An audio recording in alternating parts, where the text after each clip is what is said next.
Hello friends, self एडु classes में आपका स्वागत है। आशा करती हूँ कि आप बौद्ध धर्म के थ्योरेटिकल पार्ट को अच्छे से समझ चुके होंगे।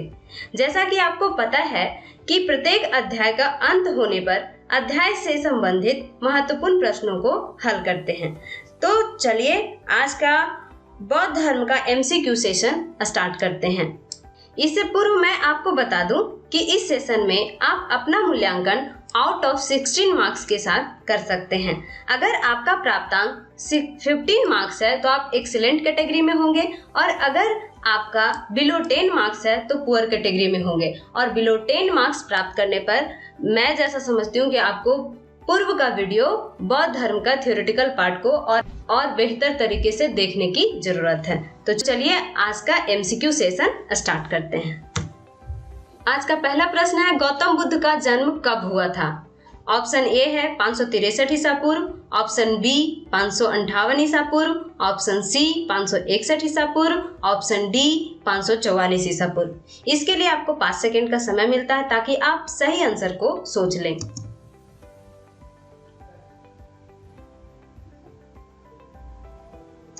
इसका सही आंसर होगा 563 ईसा पूर्व। आइए अब इसके एक्सप्लेनेशन को देखते हैं। गौतम बुद्ध का जन्म कपिलवस्तु के निकट लुम्बिनी में 563 ईसा पूर्व में हुआ था। इनके पिता का नाम शुद्धोधन था जो शाक गण के प्रधान थे, तथा इनकी माता का नाम माया देवी था जो कोलिय गणराज्य के राजकुमारी थी। 29 वर्ष की अवस्था में भगवान बुद्ध ने अपना गृह को त्याग दिया था, जिसे बौद्ध धर्म में महाभिनिष्क्रमण कहा जाता है। दूसरा प्रश्न है, बुद्ध का जन्म हुआ था, अर्थात बुद्ध का जन्म निम्न स्थानों में से कहाँ हुआ था?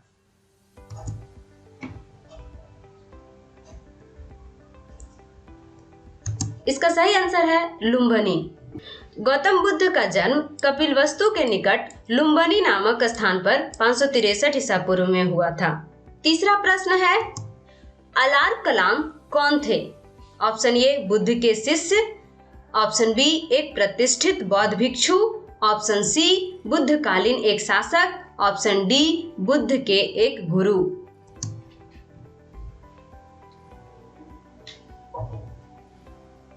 इसका सही आंसर है बुद्ध के एक गुरु। महाभिनिष्क्रमण के बाद अर्थात गौतम बुद्ध जब गृह त्याग किए थे, उसके बाद ज्ञान की खोज में अलार कलाम के आश्रम पहुंचे और उन्होंने उनसे दीक्षा ली। अलार कलाम सांख्य दर्शन के प्रवर्तक थे, परंतु इनसे यह संतुष्ट नहीं हो पाए। चौथा प्रश्न है, बोधगया में महाबोधि मंदिर बनाया गया, जहां अर्थात बोधगया में जो महाबोधि मंदिर बनाया गया है वो बुद्ध भगवान के किस कर्म से संबंधित है? इसका ऑप्शन ए है गौतम बुद्ध वहां पैदा हुए थे, बी है गौतम बुद्ध को वहां ज्ञान की प्राप्ति हुई थी, ऑप्शन सी है गौतम बुद्ध ने अपना प्रथम प्रवचन वहां दिया था, या ऑप्शन डी है गौतम बुद्ध की वहां मृत्यु हुई थी।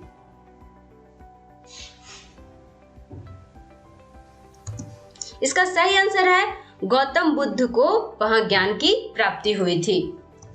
आइए इसका एक्सप्लेनेशन देखते हैं।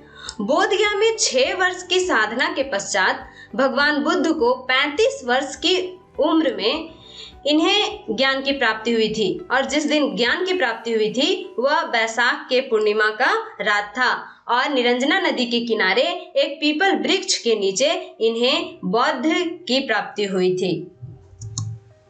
पांचवा प्रश्न है, महात्मा बुद्ध ने अपना पहला धर्म चक्र प्रवर्तन किस स्थान पर दिया था? अर्थात महात्मा बुद्ध ने अपना पहला उपदेश किस स्थान पर दिया था? इसका ऑप्शन ए है लुम्बिनी में, ऑप्शन बी सारनाथ में, ऑप्शन सी पाटलिपुत्र में, या फिर ऑप्शन डी वैशाली में।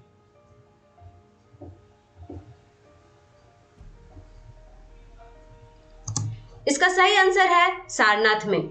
भगवान बुद्ध को जब ज्ञान की प्राप्ति हुई थी तो इन्होंने अपने मत का प्रचार प्रसार आरंभ किया।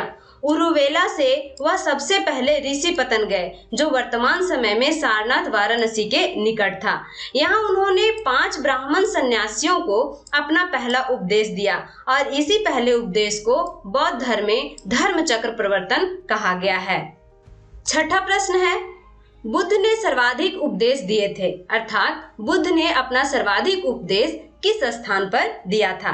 इसका ऑप्शन ए है वैशाली में, ऑप्शन बी है श्रावस्ती में, ऑप्शन सी है कौशाम्बी में, डी है राजगृह में।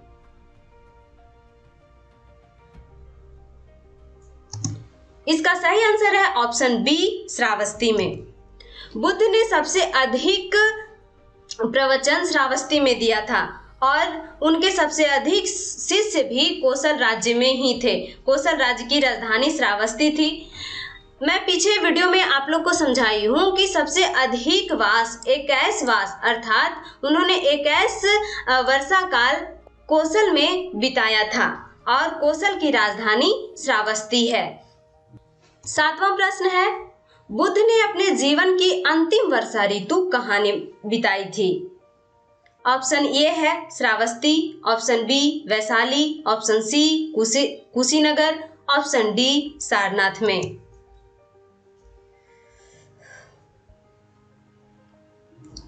इसका सही आंसर है ऑप्शन बी वैशाली में।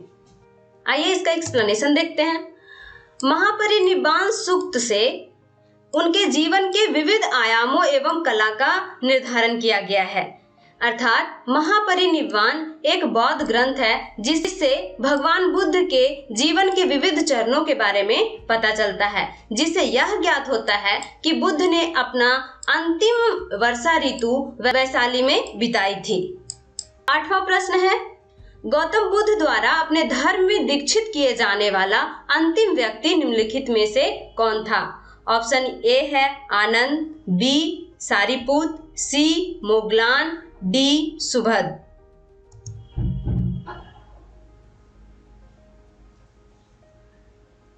इसका सही आंसर है सुभद।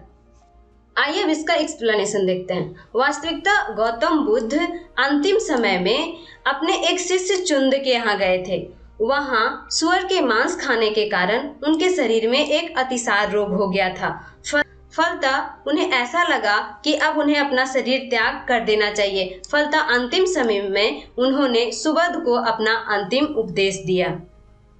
9वां प्रश्न है, महात्मा बुद्ध को परिनिर्वाण कहाँ हुआ था? अर्थात महात्मा बुद्ध की मृत्यु किस स्थान पे हुई थी? ऑप्शन ए है लुम्बिनी में, ऑप्शन बी बोधगया में, ऑप्शन सी कुशीनगर में, ऑप्शन डी कपिलवस्तु में।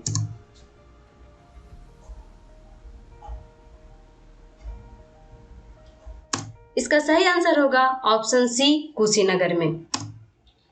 बौद्ध धर्म के प्रचार करते हुए महात्मा बुद्ध मल्लों की राजधानी पावा पहुंचे, जहां वे चुंद नामक लुहार के आम्रवाटिका में ठहरे थे। उसने बुद्ध को सुकर माधव खाने को दे दिया, जिससे उन्हें रक्तक्षार हो गया था। भयानक पीड़ा उत्पन्न हुई और इस वेदना के बाद वे कुशीनारा मल्ल गणराज्य की राजधानी पहुंचे और 483 ईसा पूर्व में 80 वर्ष की अवस्था में उन्होंने अपना शरीर त्याग कर दिया था।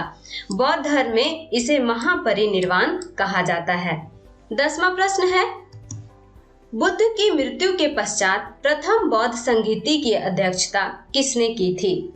ऑप्शन ए महाकश्यप ने, ऑप्शन बी धर्मसेन ने, option C Ajatashatru, option D Nagasen.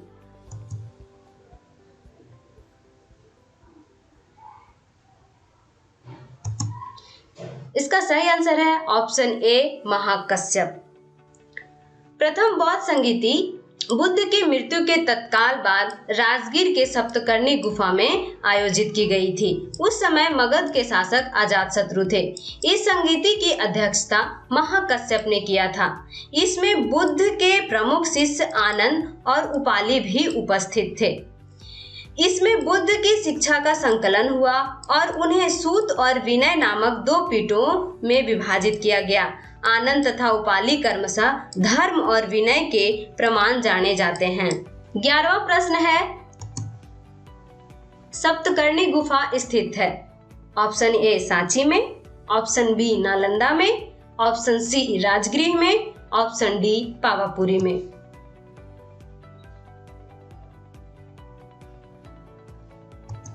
इसका सही आंसर है ऑप्शन सी राजगृह में।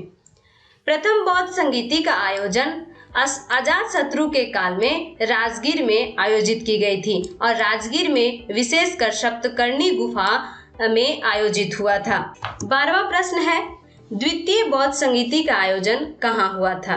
ऑप्शन ए राजगृह में, ऑप्शन बी वैशाली में, ऑप्शन सी पाटलिपुत्र में, ऑप्शन डी काशी में। इसका सही आंसर होगा ऑप्शन बी वैशाली में। प्रथम बौद्ध संगीति राजगृह में हुआ था। द्वितीय बौद्ध संगीति का आयोजन कालाशोक के शासनकाल में बुद्ध की मृत्यु के 100 वर्ष बाद वैशाली में आयोजित किया गया था। 13वां प्रश्न है, तृतीय बौद्ध सभा किस स्थान पर बुलाई गई थी? Option A Takshashila, option B Sarnath, option C Bodhgaya, option D Pataliputra.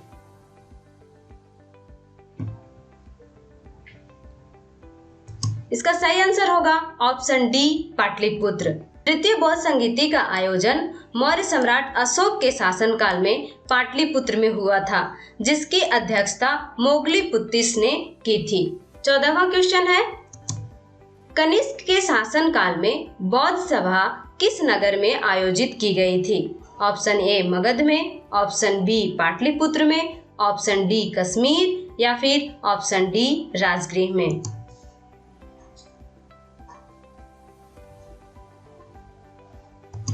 इसका सही आंसर होगा ऑप्शन सी कश्मीर में। बौद्ध धर्म की चतुर्थ संगीति कुषाण शासक कनिष्क के शासनकाल में कश्मीर के कुंडल वन में हुई थी। इसकी अध्यक्षता वसुमित्र ने किया था। अश्वघोष इसके उपाध्यक्ष थे। इस सभा में महासंघिकों का वर्चस्व था और इसी बौद्ध संगीति में बौद्ध धर्म 2 भागों में बट गया था, पहला हीनयान और दूसरा महायान। 15वां प्रश्न है, बौद्ध संघ में भिक्षुनी के रूप में स्त्रियों के प्रवेश की अनुमति बुद्ध द्वारा दी गई थी, अर्थात किस स्थान पर बौद्ध संघ में स्त्रियों की प्रवेश का भी अनुमति प्राप्त हुआ? ऑप्शन ए है श्रावस्ती, ऑप्शन बी है वैशाली, ऑप्शन सी राजगृह या फिर ऑप्शन डी कुशीनगर। इसका सही आंसर होगा ऑप्शन बी वैशाली। अपने प्रिय शिष्य आनंद के कहने पर बुद्ध ने वैशाली में स्त्रियों को बौद्ध संघ में भिक्षुनी के रूप में प्रवेश की अनुमति प्रदान कर दी और बौद्ध संघ में सर्वप्रथम शामिल होने वाली स्त्री गौतम बुद्ध की सौतेली माँ या उनकी मासी प्रजापति गौतमी थी। 16वां प्रश्न है, बौद्ध धर्म में त्रिरत्न का क्या अभिप्राय है?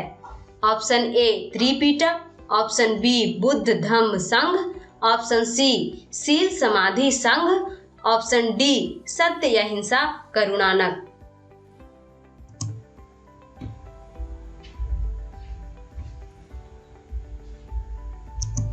इसका सही आंसर होगा ऑप्शन बी बुद्ध धम्म संघ।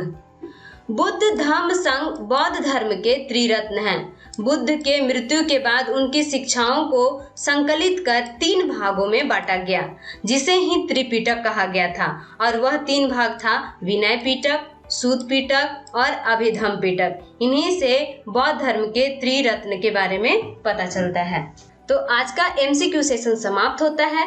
आप अपने द्वारा प्राप्त स्कोर को कमेंट बॉक्स में कमेंट करके जरूर बताएं। लेफ्ट साइड में MCQ का प्लेलिस्ट दिया जा रहा है और साथ ही साथ राइट साइड में बिहार स्पेशल का संपूर्ण प्रीवियस वीडियो का प्लेलिस्ट दिया जा रहा है, जहां आप जाकर उसे देख सकते हैं। अगर वीडियो आपको अच्छी लगी है तो इसे दोस्तों के बीच शेयर करें, लाइक करें और चैनल को सब्सक्राइब करना बिल्कुल ना भूलें। धन्यवाद।